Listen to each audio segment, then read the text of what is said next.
Welcome back. We're going to talk about colon cancer with Catherine White, colon cancer survivor and early screening advocate. Thanks for joining us on the show today, Catherine. Thank you so much for having me here. We were talking about how important it is to talk about colon cancer because it's not the fancier, prettier stuff that you hear all the time. So I'm so glad you're joining us today. And you yourself, as I said, have been through this.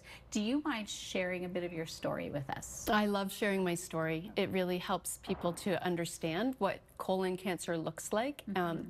So the very brief version is when I was 42, I started to have some symptoms that I know now are related to colon cancer, but at the time I didn't because we weren't really talking about it. And it ended up in the doctor's office, and I had to do a lot of advocating. My doctor didn't want to talk about colon cancer in spite of the fact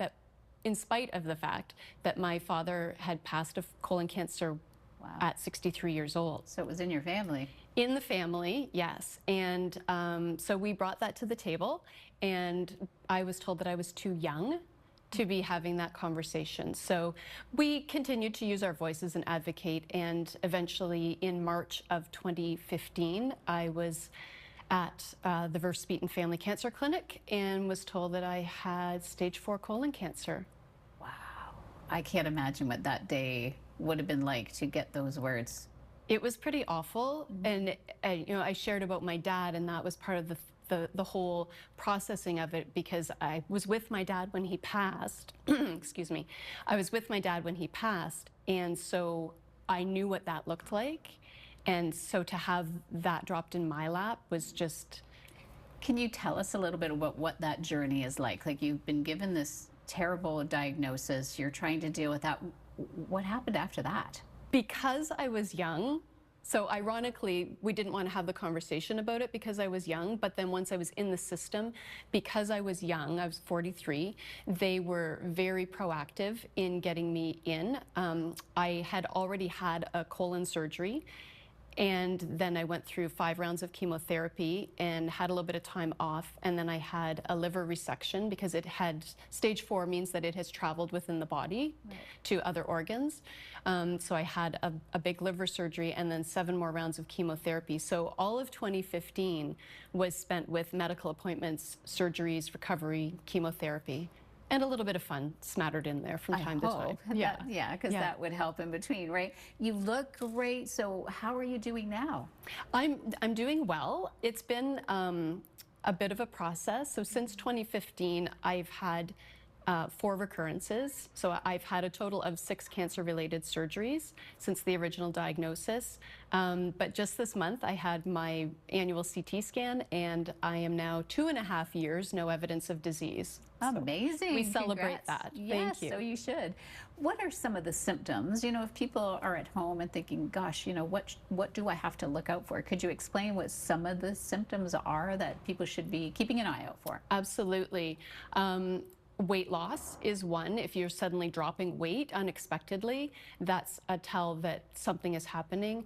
Anemia is, if you're starting to have like blood issues and low energy, anemia is a tell. Also extreme fatigue. So one of the things that happened for me was I was teaching in a portable at my school, and I could not walk from the portable to the school without being completely exhausted. And that was the anemia, and it was a sign of the things that were happening inside. Changes to the digestive system. We can't talk about colon cancer without talking about poop. So it is important for people to be looking at their poop and recognizing when changes happen. Sometimes it becomes dark because of things that are happening on the inside. Sometimes it's bright red. So those kinds of things are important to take to the doctor and express that there is a concern around this.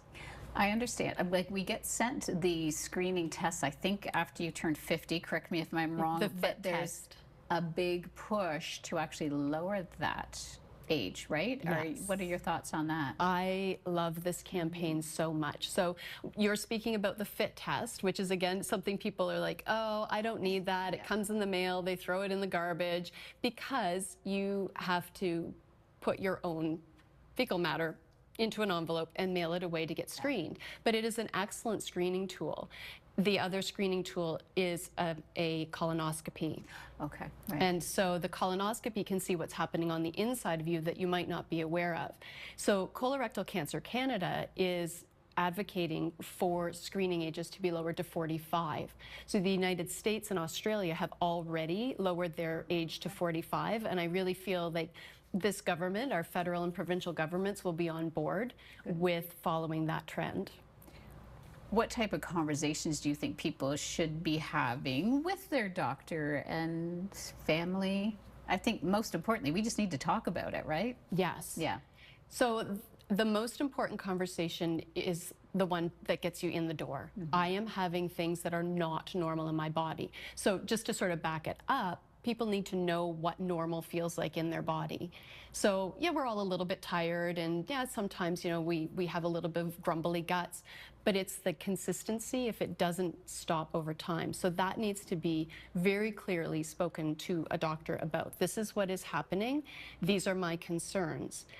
And part of the conversation needs to be around age, because what we are seeing is rates of colorectal cancer are rising in young adults. It's going down in over 50, and other cancers are going down, but colorectal cancer is actually on the rise. So when someone's speaking to their doctor, it's something they can put on the table. Can we have this conversation and look at the symptoms, and do they match up? Great idea. And you've actually taken your experience and turned it into a career. I have. I understand you have a podcast. Yes. You have a book out, possibly another one in the works. Yes. You are a cancer coach. Can you just kind of give us a quick little outline of services that you offer and where we can find your podcast? Yes, so I am a cancer coach. What that entails is I work with people who are navigating a cancer diagnosis through to survivorship. Right now I have private one-on-one coaching. I'm able to be found at catherinewhite.coach is my website. I do have a book out. It's called Living to Thrive, a holistic guide to living with cancer, and that is available on Amazon. It's snippets of my story intermixed with what people can do and tools and strategies to navigate cancer. And I do have a podcast that's called Living to Thrive with Cancer.